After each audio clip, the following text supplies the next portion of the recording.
我来讲一下这个小工具怎么使用，就是先去这个飞书文档的链接里边去把这个 zip 下下来，下下来之后解压一下，解压之后呢，你可以得到一个这样3个的文件，然后我分别来说一下这3个文件的用途。第一个文件是配置文件，需要给它打开。打开之后呢，我们需要做的是从上面一个一个看啊。第一个就是说，你需要去开启你的本地代理，去做一下你这个端口号的修改。比如说我现在用的是 cache，那 cache 它对应的这个端口号是在这儿，有一个7890，就是根据自己使用的这个 VPN 去设置就好了。然后为什么要设置这个东西？是因为现在访问国内，如果以国内的网络去直接访问 OK 的服务的话，是访问不通的，所以需要去设置一下代理。然后第二个配置这儿都不用动，然后第三个是看这个币对和就是这个币种和网络，我是设置了一些常用的，它最终会体现在那个就是工具的一个下拉菜单里，一会儿我打开去演示。这个日常也不用动，除非你自己想去添加一些新的币种和这个网络，那就在这儿用逗号的形式去给它加上就行。然后主要是需要配这个东西，这个东西是 OK 的，你需要去 OK 交易所申请的一个东西，它就是跟 API 相关的一些参数。然后一会儿我去演示一下怎么去 OK 申请，所以基本上这个配置文件就改这2个地儿。OK 的交易所，就是这有一个 API case 这么一个菜单栏，找一下，然后点这个申请 V5 API，备注名的话自己随意输就好。然后这有一个密码，这个密码是我刚才咱们需要用的，然后它是对应到这个字段，一定要记住。然后这个是一些密码的特性，你需要按照它这个规则才行。然后绑定 IP 地址，这个 IP 地址的话，相当于是你 VPN 的一个 IP 地址。如果你要不设置这个白名单的话，你是没有办法通过这个工具直接访问的。所以这有一个地址，可以去看你的 VPN 它到底是多少的 IP，然后你可以去通过这个 whatismyipaddress.com 这个网址去把这个 IP4 复制下来，然后搞到这边。但是呢，就是目前来说，好多 VPN 它的 IP 都是时常动的，一旦它变化了，那到时候如果你要用工具去访问的话，它就会被拦截，说你所对应的这个 IP，你当前的这个 IP 没有在你这个被这个 API key 给所允许，所以你一定要配全。然后这块继续就是输逗号，一旦它变了，你就上这儿来填一下就行了。然后这个权限是给读取和提现，这块都写完了之后，点这个确定就可以了。这块就是申请这个 API key， 然后申请 API key 之后，你那块都说完了之后，它会给你一个明文的一个就是内容，一个 API key， 一个密钥。然后 API key 和密钥对应的是这个就是 API key， 这块就是密钥，到时候都给它填进来，然后保存一下这个配置文件就可以了。当这个 configure.ini 的配置文件配置好之后，那我们就需要配置这个提币的地址，一共就2列嘛，一个是你想提到什么地址上去，然后第二个就是它所对应的一个金额，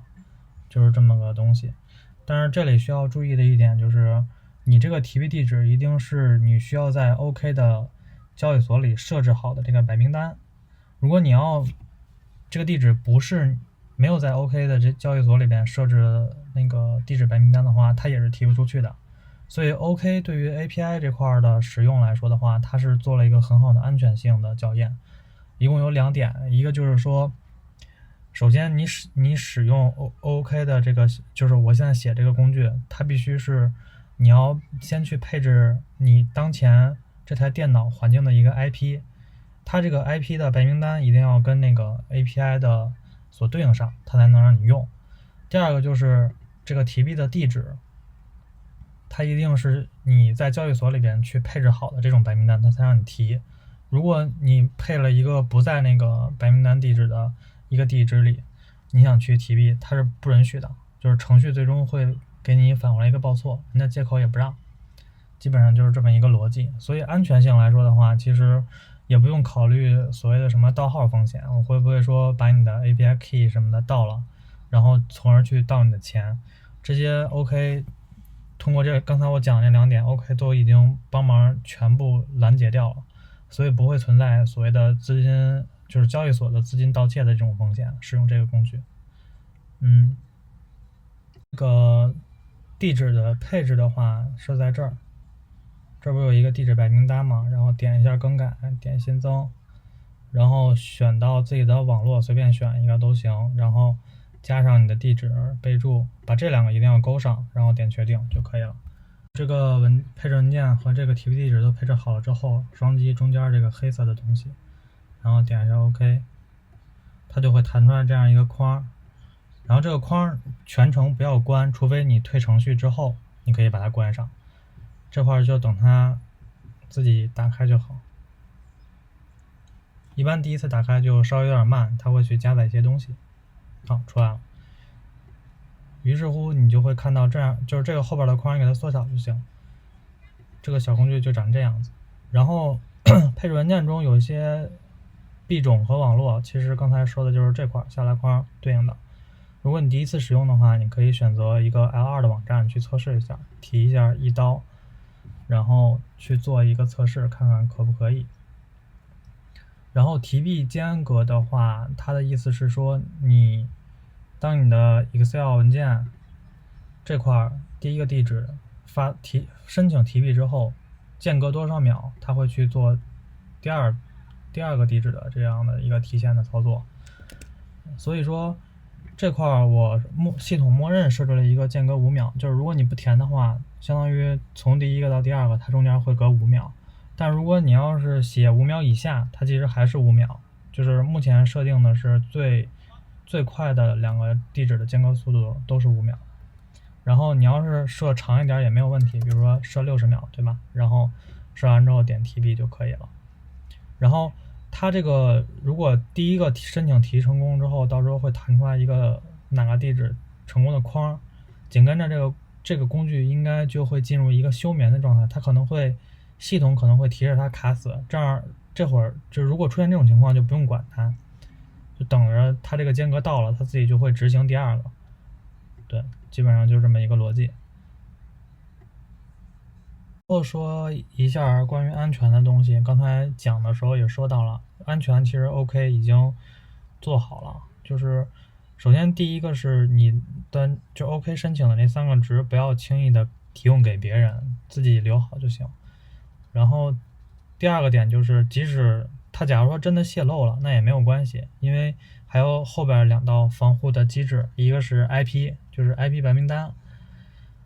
还有一个呢就是那个刚才说的提币地址的白名单，就这2个 OK 帮忙做拦截。对，